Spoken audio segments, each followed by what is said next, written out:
For acts of the greatest gallantry and complete disregard for his own safety in striving to save others, Corporal Wright is awarded the George Cross. I was out having a look at a job, and I got a telephone call to come home immediately.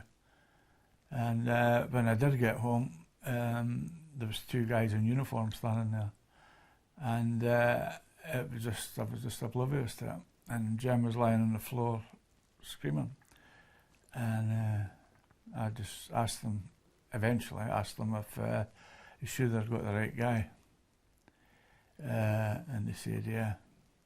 So you always expect it's somebody else is going to get it, not yours, but unfortunately it was ours.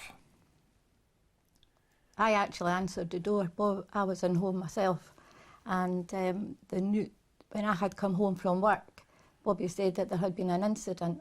I can't remember if it was somebody had been killed, but they knew that people had been injured. And I went through at 6 o'clock to put the news on, and they repeated again what had happened, that there had been an incident. And deep down I had a gut feeling that Mark had been, well, I thought hurt. And about 10 minutes later, the door went, and I answered the door, and there was two soldiers.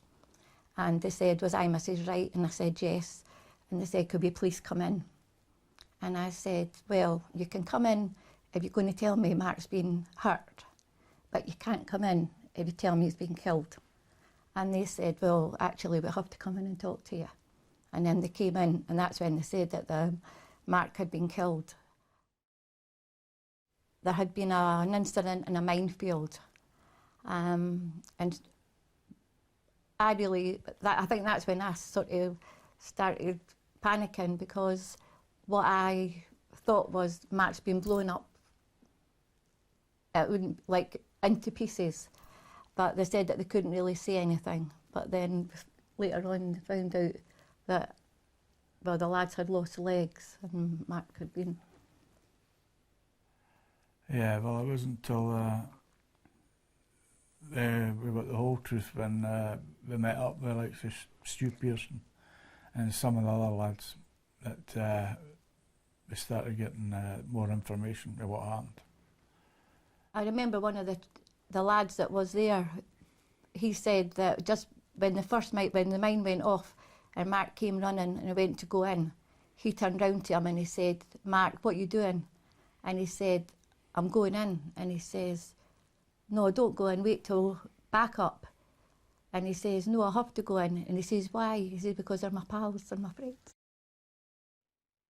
It's funny, when we met the guy that came down and for the Black Hawk, the American guy that came down and pulled them out of the minefield, he said he wouldn't take any oxygen because I only had the one bottle.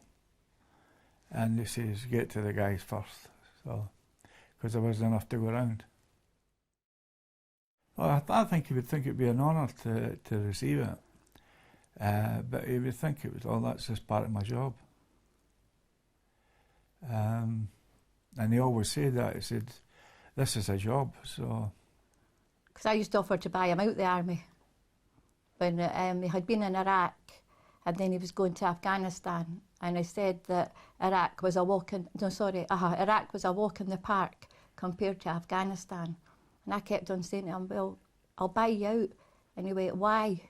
And I said, "Because it's dangerous." He said, "Mum, it's my job and it's what I want to do." And he said, "I know the dangers." He said, "I know that." And yet one of his friends told us that when he went away the last time, he said to him, "I don't think I'll be back." And obviously the film as well. I mean, that, as I said before, I watch all war films, the black and whites, and they're now 50-year-old. And hopefully they'll be watching that film, the Kajaki, or Kilo Bravo 2 as it's called now. They'll be watching that film in 50 years' time. So, yeah, hopefully his name will live on.